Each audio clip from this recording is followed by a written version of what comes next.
Imagine un enfant perdu dans ses pensées, s'interrogeant sur le sens de la vie alors que d'autres jouent insouciamment. Est-ce que cela te rappelle des souvenirs? Il existe des signes qui, dès l'enfance, révèlent que tu es destiné à quelque chose de plus grand. Ces signes ne sont pas toujours évidents à reconnaître sur le moment, mais en les revisitant, on voit une toile tissée par Allah. Allah dit dans le Coran, « Et tu ne veux rien, sauf si Allah, le Seigneur des mondes, le veut. » Sourate At-Takwir, 81-29. Ton enfance est une preuve vivante de sa volonté, ses choix pour toi, un lien naturel avec Allah. Dès ton plus jeune âge, tu te sentais attiré par quelque chose de plus grand que toi. Même sans comprendre pleinement les notions de foi ou de dévotion, il y avait une inclination à chercher Allah. Peut-être étais-tu cet enfant qui, avant même d'apprendre les prières, se tournait instinctivement vers le ciel, cherchant un sens dans les étoiles ou les nuages. C'est dans ces moments, ces premiers élans vers le divin, que se cache un des signes que tu étais destiné à un chemin spécial. Imagine cet instant où, enfant, tu t'arrêtes dans un silence contemplatif devant la grandeur de la création. Les montagnes, les mers, le bruit du vent semblaient te parler. Dans ces moments, tu ne savais pas encore nommer cette sensation, mais au fond de toi, il y avait une présence, une force douce qui te guidait. Ce n'était pas un hasard. L'émerveillement face à la création est une clé que beaucoup d'enfants ignorent. Mais chez toi, c'était différent. Allah dit dans le Coran, « Et sur terre, il y a des signes pour ceux qui croient avec certitude, ainsi qu'en vous-même. N'observez-vous donc pas? » Sourate Ad-Dariyat, 51-20-21. Ces signes extérieurs t'attiraient déjà à lui, bien avant que tu ne comprennes la profondeur de ces mots. Un jour, un enfant de ton entourage a peut-être ri de cette curiosité, ou a trouvé étrange que tu passes du temps à observer des choses banales pour d'autres, comme le coucher du soleil ou la brise légère dans les arbres. Mais pour toi, ce n'était jamais banal. Cette inclination à voir au-delà de l'évidence était un des premiers témoignages qu'Allah te destinait à une connexion unique. Et toi, ressens-tu encore ce besoin de chercher, d'apprendre, de comprendre ce que d'autres ignorent? As-tu déjà remarqué à quel point cette quête t'a différencié des autres? Beaucoup d'enfants trouvent du réconfort dans les jeux ou les distractions. Mais toi, il y avait des moments où, sans savoir pourquoi, tu ressentais le besoin d'être seul, de réfléchir. Ce n'était pas une solitude triste, mais un appel silencieux. C'est dans ces moments de calme que ton âme cherchait à se connecter avec son Créateur. Même si tes pensées étaient encore immatures, Allah a vu cette pureté, cette sincérité qui habite le cœur d'un enfant. Penses-tu que c'était un hasard? Non, car le prophète Muhammad, paix et bénédiction soient sur lui, a dit « Chaque enfant naît dans la fitra, l'état naturel de pureté et de connaissance d'Allah. » Ce que tu ressentais dans ces moments était ta fitra, cette connexion innée avec le divin. Peut-être même que, sans le réaliser, tu étais cet enfant qui se sentait coupable de faire quelque chose de mal, même sans que personne ne te surveille. Cette conscience précoce, ce sens inné du bien et du mal, était un autre indicateur que ton âme avait été choisie pour marcher sur un chemin éclairé. Revenons à une histoire inspirante tirée de la vie du prophète, paix soit sur lui. Lorsqu'il était jeune, il a été protégé de toutes les pratiques idolâtres de son peuple, même sans qu'il ne comprenne encore son rôle futur. Cela montre qu'Allah choisit et guide dès l'enfance ceux qui auront un rôle important à jouer. Ne sens-tu pas que toi aussi, des choses que tu ne comprenais pas à l'époque te préservaient de certains comportements? Peut-être étais-tu cet enfant qui refusait de tricher dans un jeu, ou celui qui ressentait une tristesse profonde en voyant une injustice, même petite. À mesure que tu grandissais, ces inclinations n'étaient pas toujours faciles à expliquer. Il y avait des moments où tu te sentais différent, parfois même à l'écart des autres. Mais c'est précisément dans cette différence que résidait ton lien spécial avec Allah. Il dit « Ceux qui croient et qui apaisent leur cœur par l'évocation d'Allah. » N'est-ce pas par l'évocation d'Allah que les cœurs s'apaisent? Sourate Ar-Ra'd, 13h28. Ces premiers élans de ton cœur vers lui étaient des prémices de cette paix intérieure que tu cherches encore aujourd'hui. As-tu déjà pensé à ce que ces moments signifiaient vraiment? Ces instants de curiosité, d'émerveillement, de réflexion, ce n'étaient pas des accidents. Ils étaient des cadeaux, des rappels qu'Allah n'oublie jamais ceux qu'il choisit. Et toi, aujourd'hui, peux-tu encore ressentir cette connexion innocente de ton enfance? Ces souvenirs sont un pont entre ce que tu étais et ce que tu es appelé à devenir. L'histoire d'Abraham, Ibrahim, paix soit sur lui, illustre ce lien naturel. Quand il était jeune, il regardait les étoiles, la lune et le soleil, cherchant son Seigneur parmi eux, avant de reconnaître qu'Allah transcende tout cela. Quand la nuit l'enveloppa, il observa une étoile et dit « Voilà mon Seigneur ». Puis lorsqu'elle disparut, il dit « Je n'aime pas les choses qui disparaissent ». Sourate Al-An'am 6,76. Pense-y, as-tu déjà ressenti cette connexion inexplicable avec quelque chose de divin? Ce sentiment d'être protégé, guidé, même sans le savoir? 2. Une sensibilité inhabituelle. Certains enfants naissent avec une sensibilité remarquable, une capacité presque surnaturelle à ressentir les émotions des autres, comme si leur cœur battait au rythme du monde qui les entoure. Ces enfants pleurent devant des actes d'injustice, même lorsque ceux-ci ne les concernent pas directement, et ressentent une douleur profonde à la vue de la souffrance des autres. À première vue, cette sensibilité pourrait être perçue comme une faiblesse dans un monde dur, et parfois insensible.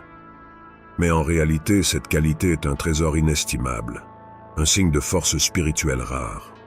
Dans ton enfance, te souviens-tu de ces moments où tu te sentais accablé par une tristesse qui semblait ne pas être la tienne?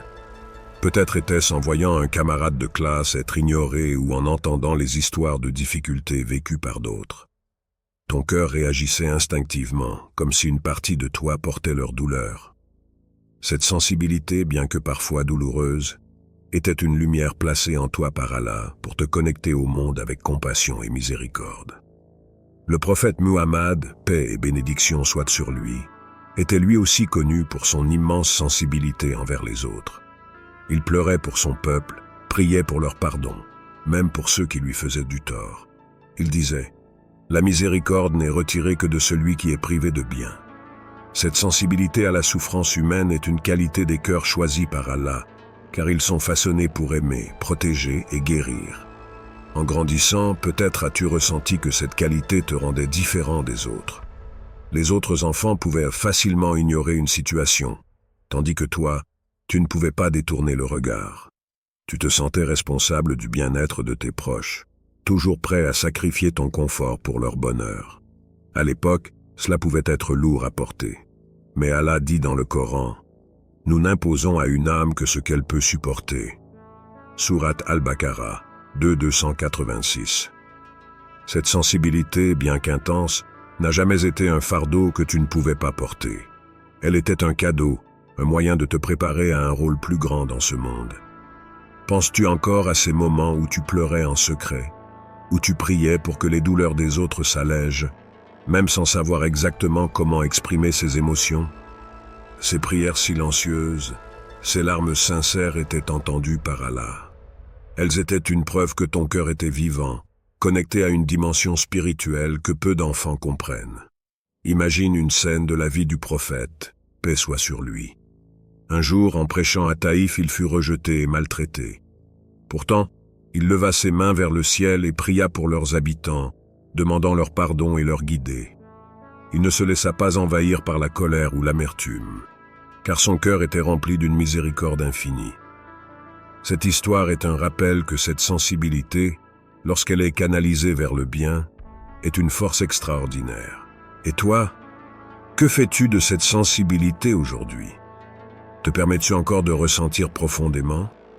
Ou bien as-tu appris à cacher cette partie de toi pour ne pas paraître vulnérable? Il est crucial de comprendre que cette sensibilité n'est pas un fardeau, mais un appel. Allah t'a donné ce cœur tendre pour que tu sois un refuge pour les autres, une source de réconfort et de bonté dans un monde qui en a désespérément besoin. Dans le Coran, Allah dit « Et abaisse ton aile avec humilité pour ceux qui te suivent parmi les croyants. » Sourate Ash-Shura 26, 215. Cette image, celle d'un oiseau abaissant son aile pour protéger ou accueillir, reflète parfaitement ce que signifie être sensible. une douceur qui enveloppe, une miséricorde qui protège. Cela te décrit-il?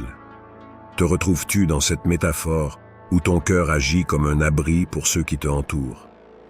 À mesure que tu grandis, cette sensibilité peut devenir un outil puissant pour ton chemin spirituel. Elle t'ouvre à l'invocation sincère, car tes prières ne sont pas uniquement centrées sur tes propres besoins, mais aussi sur ceux des autres. Elle te pousse à l'action, car tu ne peux rester insensible face à l'injustice. Et elle t'enseigne la gratitude, car en ressentant les douleurs du monde, tu apprécies davantage les bénédictions qu'Allah t'a accordées. Alors, aujourd'hui, au lieu de considérer cette sensibilité comme une faiblesse, voilà comme une boussole qui te guide vers ton rôle en tant que serviteur d'Allah. Chaque larme versée pour un autre, chaque prière silencieuse dans ton cœur, chaque geste d'amour et de miséricorde sont des actes d'adoration qui te rapprochent de lui. Sens-tu encore cette lumière dans ton cœur? Laisses-tu Allah transformer ta sensibilité en force? Pense au prophète Muhammad, paix et bénédiction soient sur lui, lorsqu'il était enfant. Il était connu pour sa gentillesse et sa compassion, même avant sa mission prophétique.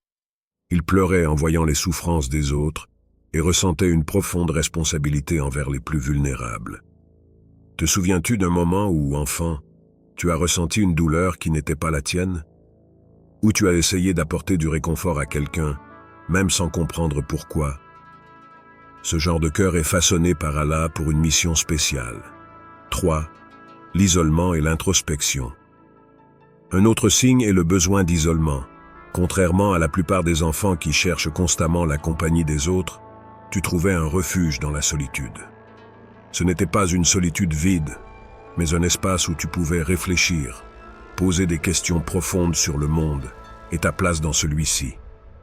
Dès ton plus jeune âge, tu avais cette inclination à t'éloigner de l'agitation, à chercher un coin tranquille où les bruits de la vie quotidienne s'éteignaient. Ces moments n'étaient pas de simples escapades. Ils étaient des appels intérieurs, une invitation à écouter une voix plus profonde, celle de ton âme. Te souviens-tu de ces instants où, seul sous un ciel étoilé ou dans le calme d'une pièce, tu ressentais une paix que les mots ne pouvaient décrire? Le besoin d'isolement a toujours été un signe des cœurs qui recherchent Allah. Il ne s'agit pas d'une évasion du monde, mais d'une préparation spirituelle, une façon de trouver la clarté dans un monde rempli de distractions. Le prophète Muhammad, paix et bénédiction soient sur lui. Lui-même, avant de recevoir la révélation, trouvait refuge dans la solitude de la grotte de Hira. Dans ce lieu isolé, il méditait, réfléchissait à la création et à l'état de l'humanité. Cette solitude était une connexion profonde avec Allah, un temps pour purifier son cœur et renforcer sa foi. Parfois, en tant qu'enfant, tu pouvais être incompris. On pouvait te dire « Pourquoi es-tu si solitaire ?» ou « Viens jouer avec les autres ». Mais ce besoin de solitude était un signe que ton âme cherchait un refuge spirituel, un espace pour grandir intérieurement. Le Coran nous rappelle et mentionne le nom de ton Seigneur et consacre-toi totalement à lui. Surat al-Muzammil, 73 verset 8. Cette invitation à se consacrer pleinement à Allah commence souvent dans ces moments de calme où nous nous isolons pour le chercher. Cette solitude a-t-elle renforcé ton lien avec Allah aujourd'hui? Lorsque tu te remémores ces instants d'isolement, peux-tu voir qu'ils n'étaient pas des moments vides, mais des étapes importantes de ton cheminement spirituel? L'histoire de la caverne de Hira vient à l'esprit ici. Avant de recevoir la révélation, le prophète Muhammad, paix soit sur lui, passait de longues périodes seul dans la caverne, méditant et recherchant des réponses. Ce besoin d'introspection est souvent un signe que ton âme cherche quelque chose de plus grand que ce que le monde peut offrir. Est-ce que, enfant, tu aimais te retirer dans un coin tranquille, loin du bruit et des distractions? Ces moments de solitude étaient peut-être les premières étapes de ton éveil spirituel.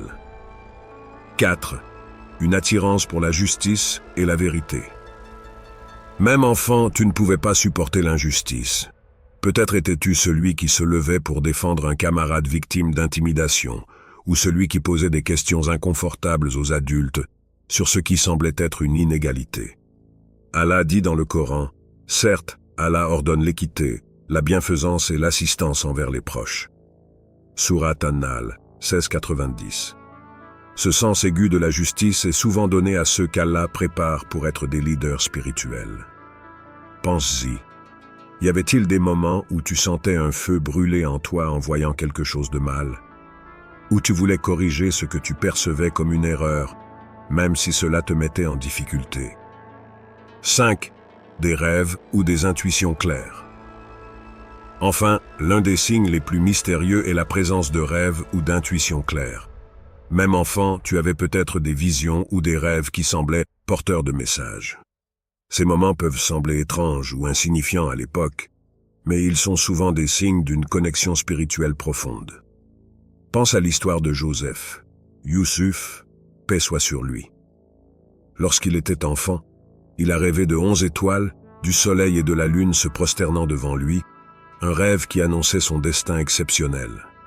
Rappelle-toi quand Joseph dit à son père « Ô mon père, j'ai vu en rêve 11 étoiles et aussi le soleil et la lune. Je les ai vus prosternés devant moi. » Surat Youssouf 12:4. As-tu eu des rêves qui te semblaient porteurs d'un message spécial? Des moments où tu te réveillais avec un sentiment de clarté ou de paix? Ces expériences ne sont pas un hasard. Ces signes, bien qu'ils puissent sembler ordinaires à première vue, sont des marqueurs d'une enfance bénie par Allah. Ils montrent que tu as été choisi, préparé et guidé dès le début pour une mission spéciale. Chaque souvenir, chaque moment, chaque signe est une invitation à te rapprocher d'Allah et à embrasser le chemin qu'il a tracé pour toi. Alors, revisite ton passé avec gratitude et sois prêt à marcher avec confiance vers l'avenir.